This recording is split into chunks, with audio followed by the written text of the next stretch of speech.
हम पारिवारिक बजट की प्रमुख मदों का अध्ययन करेंगे। मद क्या होता है? ये वो चीज़ है जिसके आधार पर हम बजट का निर्माण करते हैं। बिना मद के हम बजट का निर्माण नहीं कर सकते हैं। बजट में कौन कौन सी मदें आती हैं जिन पर हम व्यय करते हैं, उसको देखिए। सबसे पहले आता है आहार। प्रत्येक सदस्य के लिए आवश्यक तथा संतुलित मात्रा में भोजन प्राप्त कराने वाली बजट की प्रमुख व पहली मद है। आय का एक बड़ा भाग भोजन पर ही व्यय होता है। कुशल गृहिणी का कर्तव्य है कि वो कम से कम व्यय करके परिवार के सदस्यों को पौष्टिक व स्वादिष्ट भोजन प्रदान करें। वर्ग विशेष के अनुसार इस पर 45 से 55% तक धन व्यय किया जाना चाहिए। पौष्टिक आहार से परिवार के सदस्यों का स्वास्थ्य उत्तम रहता है तथा उनकी कार्य क्षमता भी सामान्य बनी रहती है। बच्चों, अब हम वस्त्र एवं परिधान के बारे में अध्ययन करेंगे। वस्त्र व्यक्ति की दूसरी मूलभूत आवश्यकता है। वस्त्र संबंधी मदों के लिए बजट में धन का प्रावधान करते समय विशेष सूझबूझ और विवेक से काम लेना चाहिए। इन आवश्यकताओं पर व्यय करते समय परिवार की संपूर्ण अर्थव्यवस्था एवं दृष्टिकोण को ध्यान में रखना आवश्यक होता है। बच्चों, इस मद पर आय का 18% व्यय किया जाना चाहिए। इसके अंतर्गत पहनने, ओढ़ने, बिछाने और पर्दों के वस्त्रों पर व्यय किया जाता है। अब हम बच्चों चूँकि घरों में रहते हैं तो हम मकान एवं आवास की बात करते हैं। ये भी बजट की प्रमुख मद है। मकान के लिए व्यक्ति जब बजट बनाता है तो इसमें दो तरह से रहता है। एक तो ये होता है कि व्यक्ति किराए के मकान में है और दूसरा है कि व्यक्ति का अपना मकान है। तो बजट बनाते समय आवास पर होने वाले खर्च को बजट में स्थान देना अति आवश्यक है। परिवार किराए पर रहता है तो मकान का किराया मुख्य व्यय होता है। किराए के अलावा पानी और बिजली का व्यय भी आवास खर्च में आता है। अब अगर व्यक्ति अपने स्वयं के मकान में रहता है तो मकान की देखरेख में होने वाले खर्च के लिए नियमित बचत का प्रावधान भी बजट में रखना चाहिए। आवास की व्यवस्था पर 12% धन व्यय किया जाना चाहिए। अब बच्चों, हम शिक्षा पे आते हैं।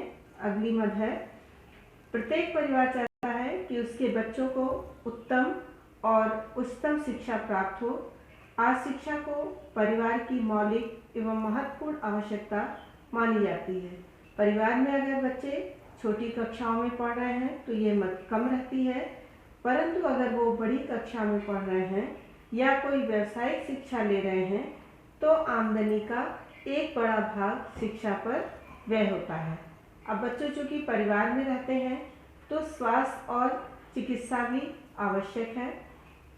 इसके लिए कि स्वास्थ्य को बनाए रखने और स्वास्थ्य संबंधी किसी भी समस्या के उपचार के लिए चिकित्सा की आवश्यकता होती है, जो कि एक आकस्मिक व्यय है।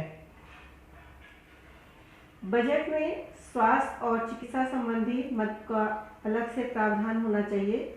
इस मद को प्रभावित करने के लिए अलग अलग होते हैं। सरकारी संस्थान में कार्यरत कर्मचारियों और उनके परिवार के सदस्यों को निःशुल्क चिकित्सा पर अधिक व्यय नहीं करना पड़ता, परंतु निःशुल्क चिकित्सा उपलब्ध न होने की स्थिति में परिवार को कुछ धन की बचत इस मद पर करनी चाहिए। फिर आता है व्यक्तिगत व्यय।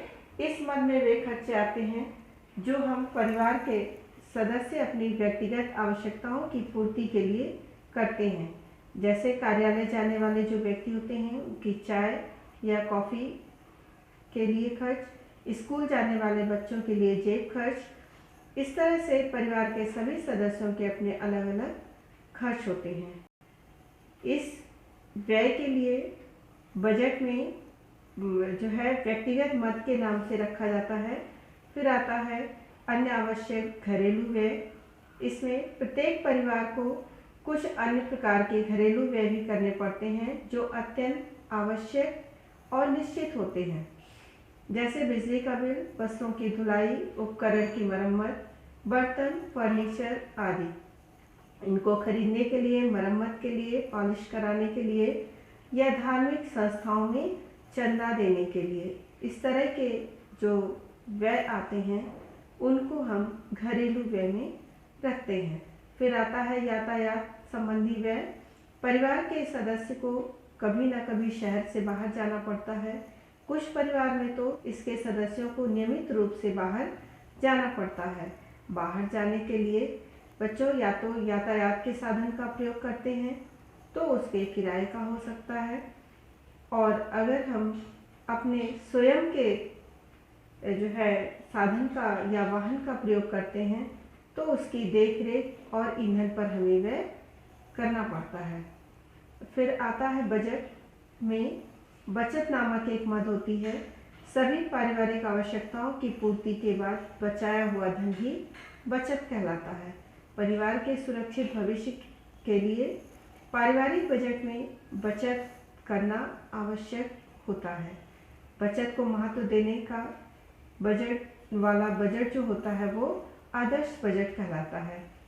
वर्तमान स्थिति में परिवार को बचत करते समय कुछ कष्ट उठाना पड़ता है, परंतु ये कष्ट भावी सुख समृद्धि के लिए आश्वासन देने वाले होते हैं। बचत जो है भविष्य की आवश्यकताओं की पूर्ति करता है।